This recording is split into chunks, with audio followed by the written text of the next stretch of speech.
But why you mad? Right.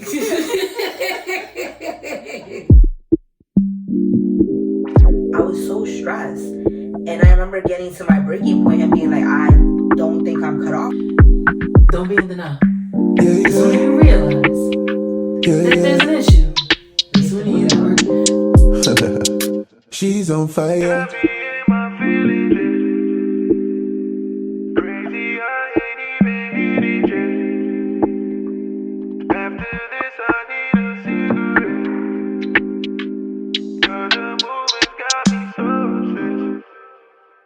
She's on fire. Got all these freaky things inside my head. I hope this meeting leads inside my bed. Bye. She's rolling up on me like I'm her man. Literally. But that's my plan, cause she's on fire.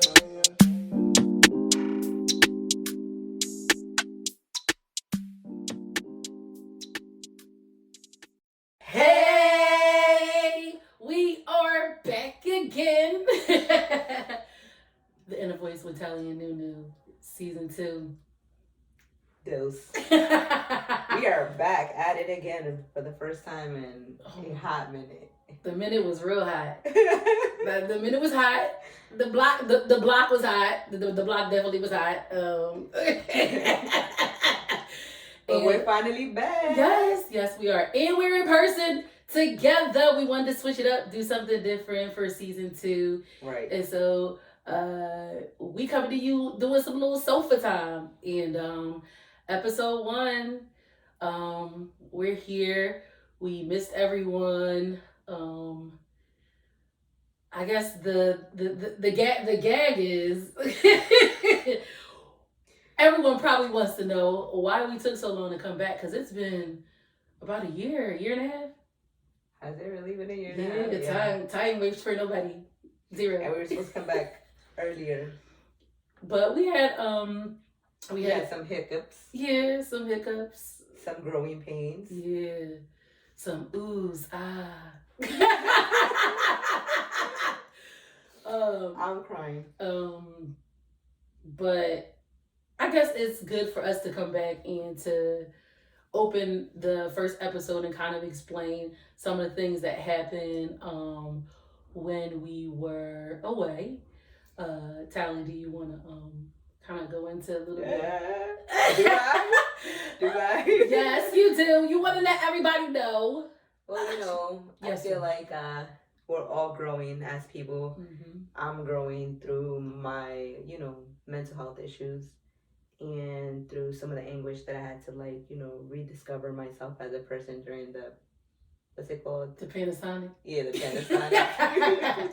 The panoramic. The panoramic or the Panasonic.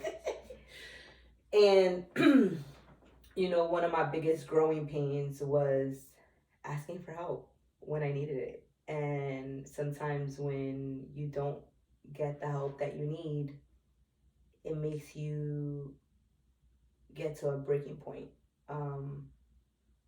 Just like, the levees in Louisiana, because them bitches be letting that water come through. Yeah. Definitely holding back.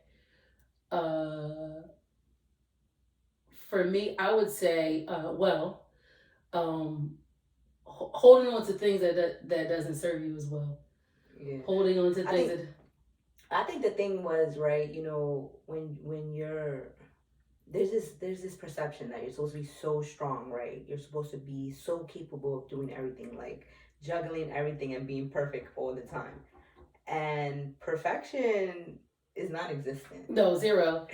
And so it's a constant work, and my thing was, there was a lot of things I was holding on to because I didn't want to seem weak. So to me, like that whole concept of growing up where if you need help then you're weak really made me, not address certain things because I didn't want to seem weak. So I didn't ask for help when I should have. And then I always looked like the bad person because when I needed the help, they'd be like, oh, but why didn't you ask? Are you the type to, that I can ask? Because it's one thing, like, for me to ask you, but are you gonna do something about it, or are you just gonna let me wallow in my pity of what I'm going through? Mm-hmm. Does that make sense? Makes 100% sense. So for you, one of the reasons why it took you so long to come back was because you held on so long doing things yourself, and you finally was like, this is a lot. Mm-hmm. And like, I'm not going to continue to bite off more than I can chew because it's going to break me, right? Right. So for me, one of the main issues and one of the main reasons why I've been gone for so long is for the same reason, but in the relationship aspect. So I was in a marriage, and I felt like I was holding on, and I was holding on. I wasn't in Vogue though. I wasn't holding on to yoga. Right? I was just holding on, and I think like, but think about it, like you were holding on to a past relationship, mm-hmm. And I feel like once you get to the, like, I don't know, like, especially us, because we've gone through the whole single mom thing, like. Mm-hmm. When you're at that point where you allow yourself to get that vulnerable and open in a relationship, because marriages, they see you naked, be like, there's no more, like, to me, like, if a person sees me naked, like, there's nothing I can hide from you, bro. Like, you done seen everything. Yeah.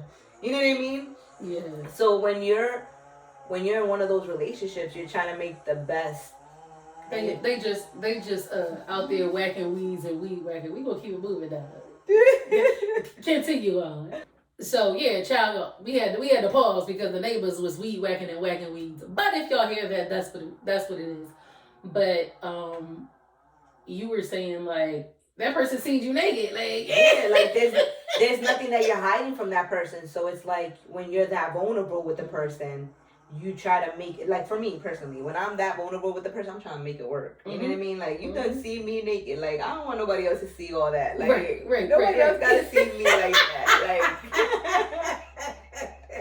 it's all for one. Yeah, like, I'm trying to make sure that you the only person I got to divulge this information to for the rest of my life. Like, you know what I mean? And so you're trying to hold on to that because that person has seen you not only physically, but like mentally, emotionally naked. Like, they get to know the inner part of you. So of course I can see you holding on to something that wasn't functioning to the best. And because I think the reason why I held on so long was because I thought he knew me differently because we had been friends way longer. But that's a whole nother topic for a whole nother day. But yeah, I know how I feel about that. I thought he would have my back in a different kind of way. And so I held on to the fact like, oh, this person knows me. This person wouldn't do me this way, or this person wouldn't. But they did. So, and I just had to go, okay. You know what I mean? You see my face. I told y'all where we ended last season. We not. No. And so it was a matter of just saying, I'm good, love. Enjoy. And having faith in myself. It wasn't more about him because it had been stopped being about him when I realized he didn't have me the way I thought he would have me. And that took a little bit of time, but I stayed way longer than what I should have. But during that time, I realized all the things that I neglected for myself. You know what I mean? And I'm not trying to, like, he's going to take the blame, and he knows in his heart the things that he did and didn't do when I wasn't around and what the gag is. But I don't need to know all that. But what I do know about myself is that I don't feel like I was in my best state in that relationship, and I never want to be that person again. So it's no love loss, it's no harm. It's thank you. Next. Have a nice day. Thank you. Next. Have a nice day. And so she was going through the mental struggle of being a single parent and feeling like she was doing it all on her own. And I was going through the mental struggle of trying to be a single parent. With somebody in the relationship with you. Yeah, I felt like a single parent. I think that's why I got myself to be single, because in every relationship I felt like that. And I'm not saying it like, oh, this person didn't do nothing. That's not it. It's the feeling. Yeah. It's the feeling like you have that partnership, or the feeling like they got you. They're gonna have you no when you're not around. You know what I mean? Yeah. They're gonna be honest. They're gonna be loyal. Right. Like all the things that you've been to them. You know what I mean? But yeah, they did not. And so we are now here with my jewelry, trying not to get caught on my little sweater because it's cute. And this part of our lives is so funny because we're kind of like hitting right at the same spot. Is like redefining who we are as people. Redefining who we are as people, being the people we want to be, being the examples. Because someone also told me that, how you going to sit up in front of a whole group of people and try to say something? Well, I never said I was perfect. Never did that. We're not asking for perfection. Though. Zero. We're asking for growth. Growth. That's it. Know where you are. Learn the things that you're doing that aren't so good. Try to work on those things. And make the corrections and be a better person. That's it. Like, those are the good people. Not the ones that act like they somebody that they not. No, because like the truth of the matter is that when we started the podcast was to try to help people be better people. And why was it important? Because we were thinking about our kids. You know what I mean? Like, what the future holds for them. And if we can't be better people, how can we expect them to be better people? That part. And in the weirdness of that 8-year relationship ending, the best thing ever happened was me learning how my children tick and building an even stronger bond with them. That was kind of misconstrued because we had other people involved. You get what I'm saying? Yeah. Having that reinforcing those relationships. Yeah. So where I am in life is right now in the redefinition of being a mom, a better mom to my kids, a redefinition of loving myself enough to do better for myself, to give myself what I deserve and not wait for somebody to give it. Yes, and I wait for somebody to give it to me. Because I believe I deserve that. And if I thought less than that, then I would have stayed where I was. But I didn't. And so I'm moving on like Maya. Okay? What was she? Moving on like Maya. Well, she hit it. She hit it. I like the other song from Maya. If you died, I wouldn't cry because you never loved me anyways. Ooh, that was a good one too. Yeah, that was my song. You definitely did it though. Because if you did, you would have fought. But you ain't right. You was like, yo, I digress. I already told you guys I don't have exes. I have wives. Why? Ooh. No. Let me stop. No, we're being silly. We missed everyone. We wanted to come back. We just wanted to kind of let everyone know where we've been, the things that we've been going through. We have so much to do, so much growth to do. But we've come a long way even still. Yes, we have. Since the end of season 1, yeah, we've been doing some stuff. Let's talk about that. Okay. So after season 1, I found a job. Yes, Tommy. She was like, I am not Tommy. I do have a job. No, for real. But the reason why you have a job now is because you were broken. Yeah, it was. You were broken at the end of your last job. Yo, I've been there. And it's so crazy because I'm sure so many people have been there. So it shouldn't be any judgment where you've been at the end of it or you've been in a job situation and you felt like, I can't take it anymore. You know what people commit suicide on a day-to-day basis because of the stress and the anxiety and the expectations of a job. So let's talk about that because like I had so much judgment on me because I didn't have a job for I got good amount of time and they heavy. So so I want the circulation to come back to my legs. And I'm gonna always keep it real. Whoever don't like it, they don't have to tune in. But whoever love it, tap it.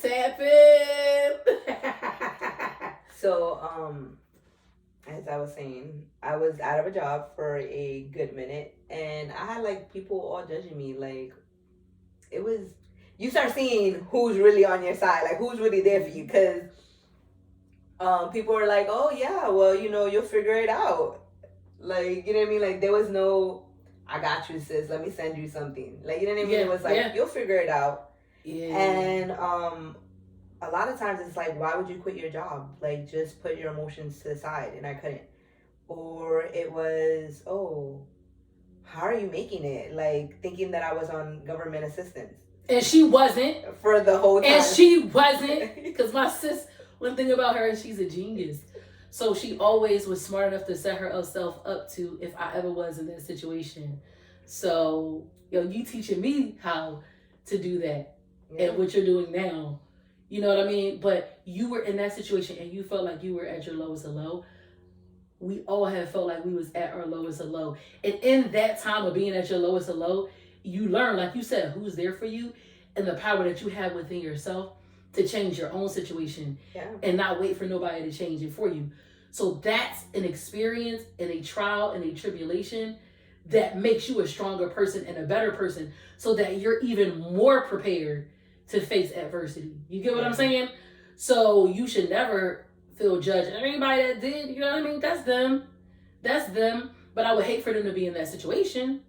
I would hate for them to be in a situation where they they feel like they're at their lowest point and they don't have assistance and somebody just go, you'll be all right. Like, I'm like, you know what killed me was like people that be like, oh, like when you would be like, my response would be, I'm in between jobs. And there was like this, oh, you're one of them, like bottom feeders, like kind of like, look, you know what I mean? Like, but before then, you haven't been without a job your whole life. My whole, so whole entire life.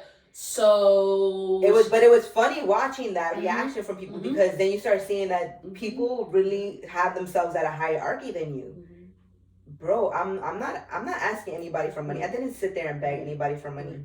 I took care of my kids. I still have my kid in a private institution which I was paying for. So when people are like sitting there judging me, I'm like, but did any of y'all pay any of my bills? Did I ask any of y'all to pay any of my bills? Zero. No. Okay. So I live in New York City. My rent is not cheap and I was able to afford it. So that says enough about what I can do and where I was at in life. Right. For you to feel that you can judge me.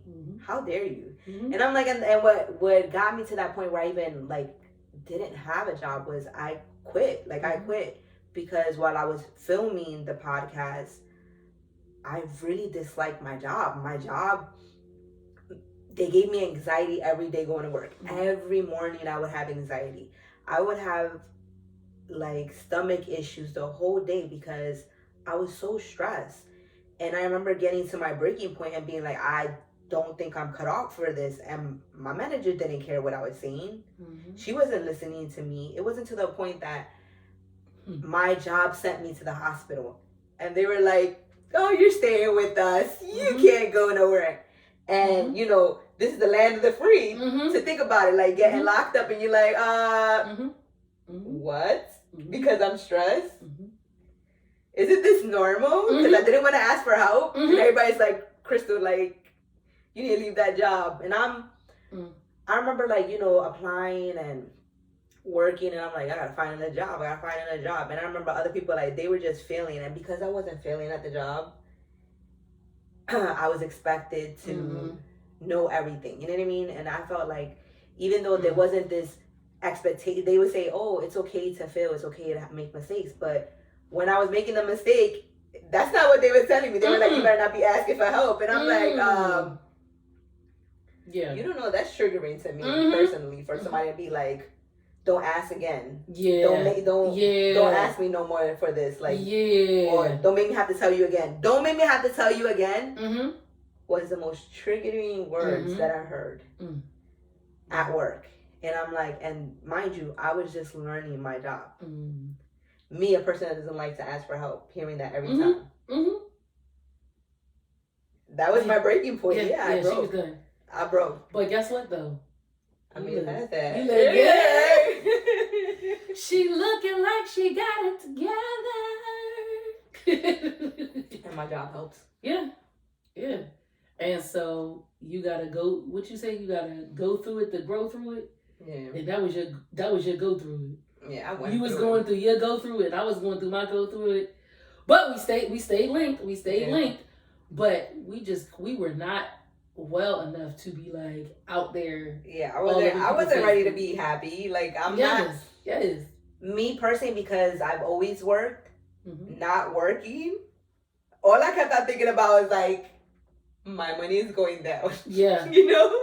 Yo, that's anxiety. Like just watch it accountable. And you're like, what am I spending money on? I need to quit this. I need to quit that. But wow, like that job did a number. So I get it, because a job is like a relationship. You know what I mean? Like I remember before I was in relationships, and I struggled within the relationships because I wasn't allowed to be myself. Because in every relationship, I had to change me to fit somebody else's image of what they wanted me to be. Yeah. And I allowed that because I felt like, you know, in every relationship you have to grow, right? This is growth.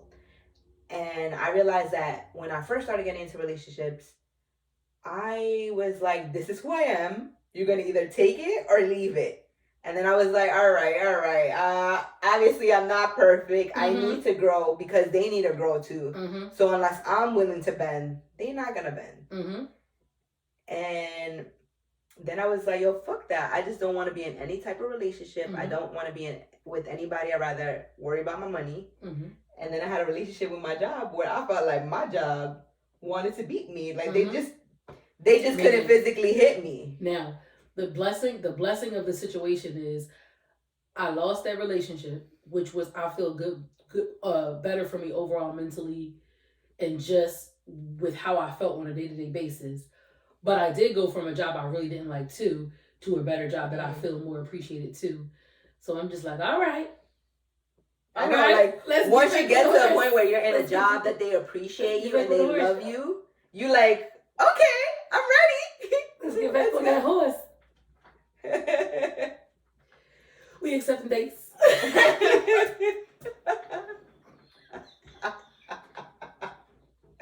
She said we accepting dates. You can take me out to the board game. You can take me out. You know what I'm saying? I think I'm ready. You ready? I don't know. I feel like my divorce was final in January. Well, I mean, it was final like 2 years ago. But it was final in January. We pushing. It's almost a year. We'll talk about that later on in the episode. Yeah. We gonna get there. But we didn't want to stay too long. But we wanted to come back with episode 1. In season 2. Bang, bang, bang, bang. Make sure y'all like and subscribe. Like, comment, show us love. We've been going too long. Now we back with the jump up. Goons in the club. K something jump up. So we're gonna come back with that second episode where we're gonna talk about, you know, more juice. We love y'all. Bye. Bye.